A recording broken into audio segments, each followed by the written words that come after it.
Hey, what's up everyone? This is Anthony from Anthony's Customs, and for this review we're looking at the Super Street Fighter 4 Arcade Edition Play Arts Kai Sakura. Probably one of the most highly anticipated Street Fighter figures that Play Arts has put out, mostly just because most collectors are male and this figure has a lot of nakedness going on. And apparently Play Arts decided, Square Enix decided to recharacterize Sakura as a Street Fighter sex symbol, and she's not typically that type of character, but boy does she have a short skirt and some nicely sculpted legs. That's all I'm going to say about that for now. But I can't say I'm complaining about it. It's a pretty nice looking figure. Alright, so let's look at the packaging and the accessories real quick and then we'll get into it. Alright, let's see if I don't destroy my little backdrop thing. Alright, so pink packaging, no cover for the window, it's just a standard window box with the display stand in the background, and like I said for Ken, their blisters are clear, so if you tear that up back there it's going to look pretty ugly if you ever want to use the packaging again. Pretty cool bottom though. I love the way they do the silver or the chrome. Nice. Nothing too much on this side. On this side we have just a simple picture of the figure. Then we have a couple of posing options here just shown on the back. You can see you have Ken available also. If you guys remember back when the original Xbox was out and there was a Dead or Alive commercial where Kasumi kicked really high and the nerds playing the game or watching the video were all excited about that. It's pretty similar to that right there, and I can imagine that's why a lot of people are going to want to buy this figure. But I'm not gonna pass judgment. Hey, you buy it, you do with it what you want. Once you pay the money, it's all yours. Alright, so there's the packaging. Let's look at accessories. We have a fireball. I cannot remember offhand what her fireball is called. It's been way too long since I played with her. But it's actually really nicely done. It's very similar to Ryu's fireball, which is appropriate. It's painted way better though. There's no big seam across the top also, so that's nice. It's got like a silvery chrome pearly front part, and then it fades back, and it's obviously blue and then purple. Then it has some different variations of blue and white, or blue and clear there. It's all translucent aside from the paint, obviously, so that's nice. It does come on a ball peg stand, or come with a ball peg stand. You can take that off if you want to. Figure out some other way to do that. But just a clear little stand for the fireball otherwise. As far as height goes, if you pose her with her knees bent and put her hands out, this is probably the perfect height for that. So that's good. Then of course we have two fist hands. There's one, there's the other. That's always nice. Nice big peg hole so you don't have to worry about breaking anything. Then we have two open hands. Pretty standard practice again for the Street Fighter figures. And we have two faces, which I have to say I really like the way they handled her face sculpting. Looks really good. It fits the character very nicely. So what you want to do is just pop the hair off, pop the face off, and put the other face on, and this is just an open mouth face, kind of like she's yelling, I guess, although there's not really too much emotion anywhere in her face other than her mouth. So it looks a little bit weird. I don't want to comment too much on that, but it's definitely kind of an odd choice, I think, for the secondary face sculpt. Maybe if her eyes were not closing, but if her brow was furrowed, let's just say that. If she looked a little more emotive in her face other than her mouth, it looked better. But we have that. So those are the accessories. The figure stands 8.25 inches tall, so she's pretty well in scale, and I really don't have anything to complain about for this figure except one issue, which I don't understand why they did what they did, and I'll get to that when we do the articulation. Everything else is just minor things to point out, I guess. Alright, so the sculpt on this figure, it's really good. They made the skirts short and the legs extra showing.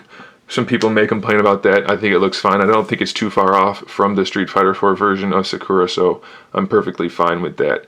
The sculpts are fantastic. The musculature in the legs is perfectly fitting. She doesn't have humongous legs like Chun-Li or super skinny legs like not any other character, but they could have screwed it up and they didn't. Then also, of course, they gave her kneecaps, which thank you finally Play Arts for giving her kneecaps. They screwed up knees so many times. This figure is not one of those examples, so that's good. The clothing is sculpted well, all the fingers and the face and the hair and everything, it looks all natural, so that's good. They did a good job. It looks nice and organic. As far as the paints go, no complaints here. There's some like grayish blue shading in the white parts. There's darker shading in the dark parts. The hair has shading. The face looks really good. No glossiness. The eyes are glossy, but that's good. Really, everything looks good. The skin tones are great. The only kind of little gripe I have is that the top part of her scarf maybe could have used another coat or two. It's a little bleedy. There's a little blue coming through, but it's not bad. And then the lines are painted really well. So she just looks really good. Again, she has a really well done face. I think that's a perfect face for Sakura, so that's good. Okay, as far as articulation goes, one thing I was hoping for, which we didn't get, and maybe mine's just stuck, but I was hoping that her ties back here would just be able to swivel where they're connected so that you can have it posed either way, but you can't. At least on mine you can't, so that's kind of a bummer. But it is a softer material, so it's not going to get in the way or anything. It just isn't an added feature. She has a double ball peg in the top of her neck and in the bottom of her neck, so pretty well articulated. You won't have any trouble posing her at all, especially if you use the neck, which obviously you can see isn't moving right now. But the head has perfect range of motion, so that's good. The shoulders are on a butterfly. It's fairly limited, but not too bad. And since there's a ball hinge on top, you should be just fine with it. There's a bicep swivel hidden well under the sleeve cuff right there, so that's cool.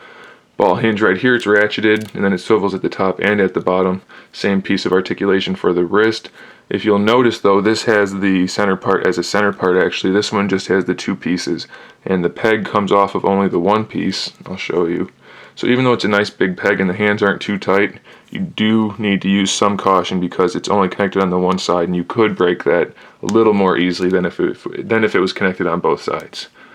Stuttering Stanley over here, can't talk. Okay, so the torso, the upper torso, is on a double ball peg like normal, and her shirt is kind of blown open from some wind or just from being baggy, so that gives pretty good range of motion there. Doesn't come forward as far as I would have liked, but it's not bad, and it goes back all the way, so that's pretty good. Now here's where my really big gripe is. Normally on play arts you have the crotch piece or whatever it is, in this case it's the skirt, as a separate floating piece, and then you can move the torso around inside that. That would have worked perfectly for this figure, but for some reason they thought it was a good idea to connect the skirt to the torso and completely cut that articulation out. I don't understand that. I think that's a really bad choice, and I'll show you guys from down here. I know I probably should have taken her out for dinner first, but we'll just dive right in. The torso, it does have the ball peg in there like we would normally expect from play arts, so it can move around, but it's really loose, so that's an issue. But this is actually good, so I can show you. It does pop out fairly easily, but the skirt is connected, so even though it can move around on that ball peg, it's kind of limited. And this piece is the floating piece, which I think is silly. This should have been connected to the skirt as all one piece, and the whole thing should have been floating, so you could move this torso piece around inside the skirt. So that's kind of a bummer. But while we're here, I'll show you the leg articulation. This gives you guys a better look. There's a ball hinge. It's ratcheted side to side and front to back, and then the thigh can swivel around on that peg. So that's how pretty much all the play arts are made these days. So if you're ever curious about what I'm talking about when I'm reviewing these things, that's what I'm talking about. Alright, so we have that, and then we have the double jointed knees. Like I said, finally they gave a kneecap. The legs look so much better this way. It's still not perfect, but it's definitely fine by me, so I'm really happy about the kneecap. Way better looking than Chun-Li and Cammy. The ankles have the same articulation as the elbows, ratcheted ball hinge, and there's just enough room inside the top of her sneakers to give a pretty good range of motion. There's no real ankle rocker built into the ball. I mean, it's there a little bit, but you're much better off actually rotating the ball hinge around, and then you're just fine. And she does have a swivel in the front of her foot, which I don't care for. It's ugly and kind of unnecessary, but it is there. And then the shoes are sculpted and painted pretty nicely. So really nothing to complain about other than that really odd choice that they made for the torso. It's hard to pose her without her looking kind of slumped over or leaning too far back. So I don't know why they did that. Connecting the skirt to the torso is kind of an odd choice, but you know, it's not the worst thing in the world, and the figure is definitely still a great figure. Highly recommended. Might be in the running for a top figure of the year. It's really well done, so I do recommend it, guys. I think you should go get it if you can. And as always, stay tuned for more figure reviews, custom figures, and other good stuff. Don't forget to watch the Ken review, and in the meantime, keep collecting.